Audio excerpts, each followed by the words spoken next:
Welcome back to a Clan a Day podcast brought to you by bagtownclans.com.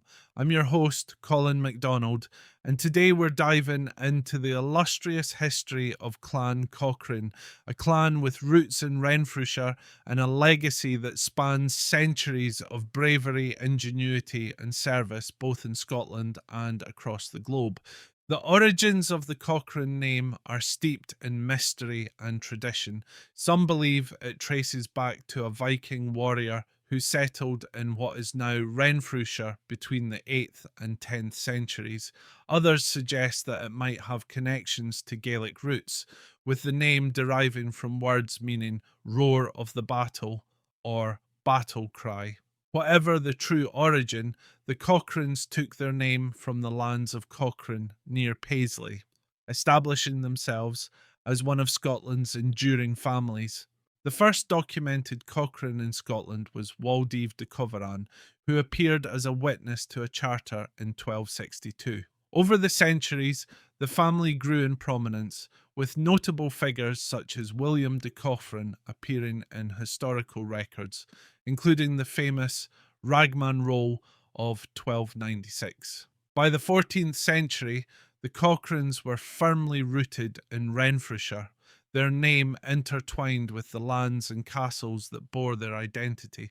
The Cochranes distinguished themselves early as loyal supporters of the Stuart monarchy. During the reign of King James II, Robert Cochrane rose to prominence, although some accounts suggest he was an architect of the Grand Stirling Castle. His favour with James III led to his tragic end in 1482, when jealous nobles hanged him at Lauder Bridge. This act of betrayal could have spelled the end for many families, but the Cochranes persevered, securing their place in Scotland's noble ranks.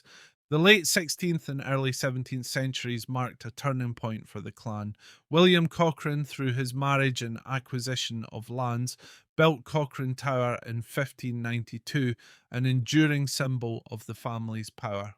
The lineage took a significant leap forward with Sir William Cochrane, who became the first Earl of Dundonald in 1669. Under his leadership, the Cochranes solidified their influence, expanding their holdings in Ayrshire and gaining the historic Dundonald Castle as their seat. By the 18th century, the Cochranes had firmly earned their reputation as the Fighting Cochranes. They played critical roles in the Jacobite uprisings of 1715 and 1745, with family members serving on both sides of the conflict.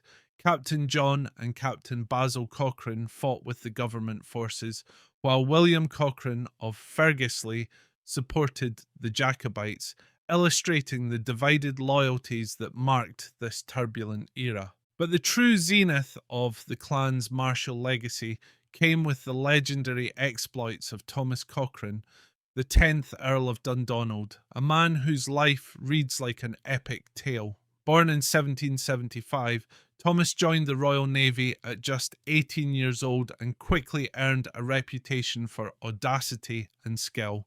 One of his most remarkable feats was capturing a Spanish frigate with a crew 6 times the size of his own. This daring victory was only the beginning. Known as Lord Cochrane, he defended Trinidad Castle against the French in 1808 and later became a revolutionary force in naval warfare, pioneering the use of steam-powered ships. His career was not without controversy. Wrongfully accused of fraud, he was stripped of his titles and rank, a devastating blow for a man of his talents. Undeterred, he found new purpose abroad, helping Chile, Brazil, and Greece secure their independence. For these efforts, he is celebrated as a hero in multiple countries.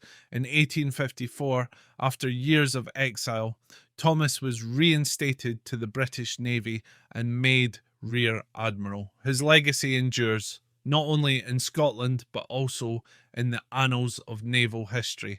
The Cochrane story doesn't end there.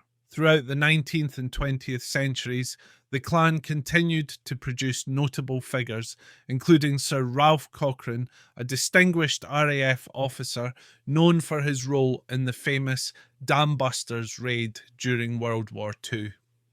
Meanwhile, the Cochrane tartan was officially approved by the 14th Earl of Dundonald, affirming the clan's pride in its heritage. Today, the Clan Cochrane is led by Ian Alexander Douglas Blair Cochrane, the 15th Earl of Dundonald, who upholds the traditions of this remarkable family. Their seat, Locknell Castle, serves as a reminder of the clan's enduring presence in Scottish history. Cochrane castles such as Auchendown Castle and the iconic Dundonald Castle stand as testaments to the clan's historical significance. These structures, steeped in lore and legend, offer glimpses into a bygone era of chivalry and conflict.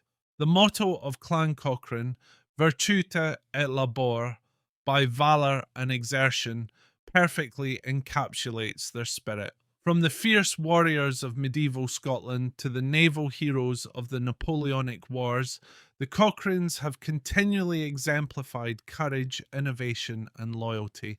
Thank you for joining us on this journey into the history of Clan Cochrane. Be sure to tune in tomorrow for another episode of A Clan a Day podcast. I'm Colin MacDonald, and as always, go NRE and both are let.